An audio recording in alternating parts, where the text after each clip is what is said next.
حضور صلی اللہ علیہ وآلہ وسلم سے پوچھا گیا سوال، یہ راز بتائیں کہ بیٹے کیسے پیدا ہوتے ہیں۔ ایک یہودی نے نبی پاک صلی اللہ علیہ وآلہ وسلم سے پوچھا کہ ہمیں بتائیں بیٹے کیسے پیدا ہوتے ہیں۔ جب یہ حقیقت نبی پاک صلی اللہ علیہ وآلہ وسلم نے بیان فرمائی کہ لڑکے کی پیدائش پر عورت کے بیضے بسم اللہ الرحمن الرحیم۔ ناظرین، اماں حوا کی وجہ سے ساری عورتیں پریشانی میں آ گئیں۔ حضرت ابن عباس رضی اللہ تعالیٰ عنہما سے مروی ہے کہ جب حضرت آدم علیہ السلام نے گندم کھا لیا تو اللہ تعالیٰ نے فرمایا کہ جب میں نے تمہیں اس درخت سے منع کیا تھا تو تم نے کیوں کھایا؟ تو حضرت آدم علیہ السلام کہنے لگے کہ حوا نے مجھے ایسا مشورہ دیا تھا۔ تو اللہ تعالیٰ نے فرمایا کہ میں حوا کو یہ سزا دیتا ہوں کہ حمل کے زمانے میں بھی اس کو تکلیف اور وضع حمل کے وقت بھی اس کو درد کرب لاحق رہیں گے۔ یہ سن کر حضرت حوا علیہ السلام رونے لگیں تو کہا گیا کہ ولادت کے وقت تم اور تمہارا بچہ دونوں رویا کرو گے۔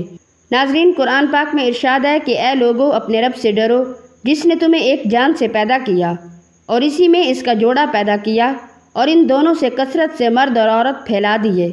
اللہ تعالیٰ نے تمام انسانوں کو ایک جان یعنی حضرت آدم علیہ السلام سے پیدا کیا اور ان کے وجود سے ان کا جوڑا یعنی حضرت حوا علیہ السلام کو پیدا کیا۔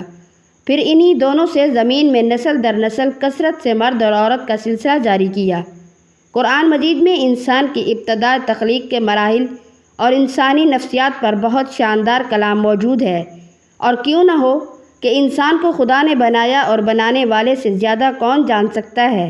اس حقیقت کو اللہ تعالیٰ نے خود قرآن مجید میں بیان فرمایا ہے۔ کیا جس نے پیدا کیا وہ نہیں جانتا؟ حالانکہ وہی ہر باریکی جاننے والا بڑا خبردار ہے۔ قرآن پاک میں انسان کا خدا کی بارگاہ میں مقام کی خوبیاں، خامیاں، مثبت و منفی پہلو، طاقت و کمزوری، نیز طاقت کے درست استعمال اور کمزوریوں سے نجات کے طریقے بڑے خوبصورت انداز میں بیان کیے گئے ہیں۔ قرآن میں تفکر اور تدبر کرنے والوں کے لیے یہ تفصیل بہت دلچسپ بھی ہے اور مفید بھی۔ چنانچہ ارشاد باری تعالیٰ ہے، اور بے شک ہم نے اولاد آدم کو عزت دی اور انہیں خشکی اور تری میں سوار کیا اور ان کو ستھری چیزوں سے رزق دیا اور انہیں اپنی بہت سی مخلوق پر برتری دی۔ مراد یہ ہے کہ انسان کو عقل، علم، قوت گویائی، پاکیزہ صورت، متعدل قد و قامت عطا کیے گئے۔ ناظرین، ایک بار یہودی نے آپ صلی اللہ علیہ وآلہ وسلم سے یہ سوال کیا کہ یا رسول اللہ صلی اللہ علیہ وآلہ وسلم، ہمیں یہ بتائیں کہ لڑکی کس طرح پیدا ہوتی ہے اور لڑکا کیسے پیدا ہوتا ہے۔ یہ حقیقت حضور صلی اللہ علیہ وآلہ وسلم نے بیان فرمائی کہ لڑکی اور لڑکے کی پیدائش پر عورت کے بیضے اور مرد کے جراثیم میں کیا کردار ادا کرتے ہیں۔ صحیح بخاری کی حدیث کے مطابق یہودیوں نے حضور صلی اللہ علیہ وآلہ وسلم سے اسلام قبول کرنے کے لیے ایسے سوالات پوچھے تھے کہ جن میں ایک سوال یہ بھی ہے، کہا کہ اب ہم پوچھتے ہیں کہ عورت مرد کے پانی کی کیا کیفیت ہے اور کیوں کبھی لڑکا پیدا ہوتا ہے اور کبھی لڑکی پیدا ہوتی ہے۔ حضور صلی اللہ علیہ وآلہ وسلم نے ارشاد فرمایا، سنو، مرد کا پانی گاڑھا اور سفید ہوتا ہے اور عورت کا پانی پتلا اور زردی مائل ہوتا ہے۔ جو بھی غالب آ جائے اس کے مطابق پیدائش ہوتی ہے۔ جب مرد کا پانی عورت کے پانی پر غالب آ جائے تو حکم الہی سے اولاد نرینہ پیدا ہوتی ہے، اور جب عورت کا پانی مرد کے پانی پر غالب آ جائے تو حکم الہی سے لڑکی پیدا ہوتی ہے۔ یہودیوں کے سردار نے اسلام قبول کر لیا تھا۔ حضرت عبداللہ بن سلام، جو کہ اللہ کے رسول صلی اللہ علیہ وآلہ وسلم کی بات سن کر بلند آواز سے کلمہ شہادت پکارتے تھے، انہوں نے عرض کیا کہ یا رسول اللہ، یہودی بہت ہی بے وقوف لوگ ہیں، اگر انہیں میرا اسلام لانا پہلے سے معلوم ہو جائے گا تو وہ مجھے ملامت کریں گے۔ آپ صلی اللہ علیہ وآلہ وسلم مجھ سے پہلے ذرا انہیں قائل کر لیجئے۔ اور اس کے بعد آپ صلی اللہ علیہ وآلہ وسلم کے پاس یہودی آئے تو پوچھا کہ عبداللہ بن سلام تم میں کیسے شخص ہیں؟ انہوں نے بہت ساری اچھائیاں ان کے سامنے بیان کی اور کہا کہ وہ بڑے بزرگ اور دانشور بھی ہیں، بزرگوں کی اولاد میں سے ہیں، اور وہ ہمارے سردار بھی ہیں، سرداروں کی اولاد ہیں۔ آپ صلی اللہ علیہ وآلہ وسلم نے ارشاد فرمایا کہ اگر وہ مسلمان ہو جائے تو تمہیں اسلام قبول کرنے میں کوئی پریشانی تو نہ ہوگی؟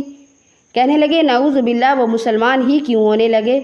وہ تو ہمارے سردار ہیں اور بہت پکے ہیں اپنے عقیدے کے، وہ اپنے مذہب کو چھوڑ کر کبھی بھی اسلام قبول نہیں کریں گے۔ حضرت عبداللہ بن سلام، جو اب تک چھپے ہوئے تھے، خاموش بیٹھے تھے، باہر آ گئے اور زور سے کلمہ پڑھا تو تمام کے تمام یہودی شور مچانے لگے، یہ تو خود بھی برا ہے اور اس کے باپ دادا بھی۔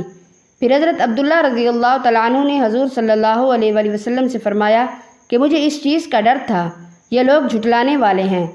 زمین و آسمان کا صرف اللہ ہی مالک ہے، وہ جو چاہتا ہے کرتا ہے اور وہ جو نہیں چاہتا نہیں ہوتا۔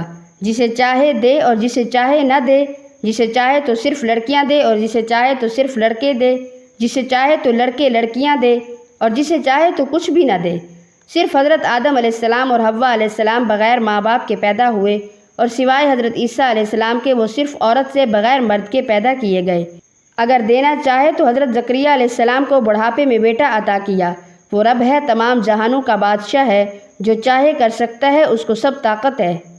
دعا ہے کہ اللہ تبارک و تعالیٰ تمام بے اولادوں کو اولاد نرینہ عطا فرمائے اور جن کی اولاد ہے ان کو نیک صالح اور فرما بردار بنائے، آمین ثم آمین۔